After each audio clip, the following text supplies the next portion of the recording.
Nigeria elected its new president Bola Tinubu precisely a year back. Tinubu came into power with promises of easing inflation, of bold and assertive policies to bolster nation security, to strike down extremism and heal Nigeria. 365 days on, how successful has the president really been? More in our next report.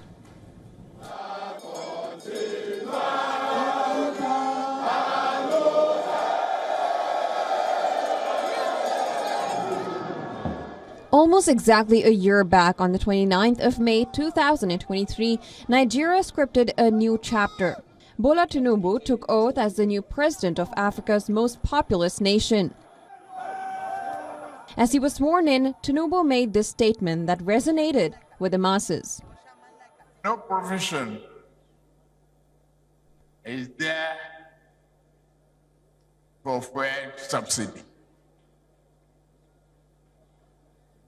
The fuel subsidy is gone. The president's statement on subsidy removal saw the price of a liter of petrol jump sharply.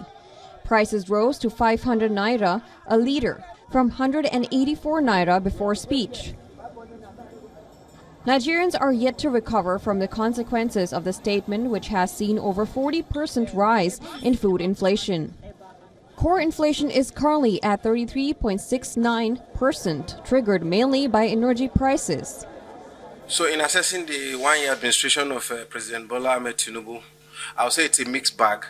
He took some bold decisions, that things we've been talking about for a long period of time, but he has taken the bulls by the horn, and he has taken out those things, especially the fuel subsidy, the foreign exchange conundrum, as well as the electricity subsidy that the government has spent so much on over a long period of time.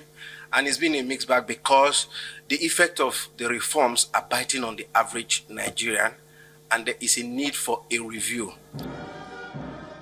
On Tinubu's assumption of office, Nigerians had high expectations that the state of insecurity in the country will ease.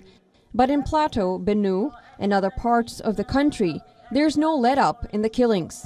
500 citizens have been killed so far. Hundreds of school children were kidnapped in Kaduna and Zamfara states with armed bandits, wreaking havoc in the northwest. President Tinubu claimed recently that the security situation in the country has improved. He said, though it may not have solved all the security problems confronting the country, his government was working hard to ensure that Nigerians have peace. I think he's trying. At least the economy has been worse since the past 5 or 6 years ago, but it's improving gradually, and I believe it's going to do more. Since 1960, it has been how it has been. You know, they will say it's going to get better, it's going to get better, it's not getting better. So we citizens, we have to manage what is on ground.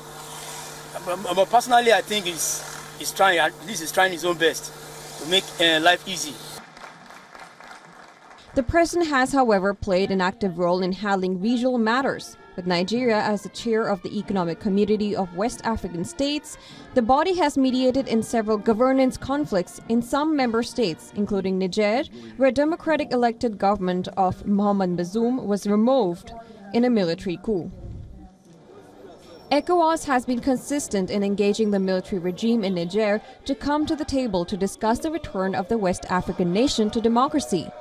Additionally, the ECOWAS leadership is engaging with military regimes in Burkina Faso and Mali to find a truce that will lead to an early return to democracy.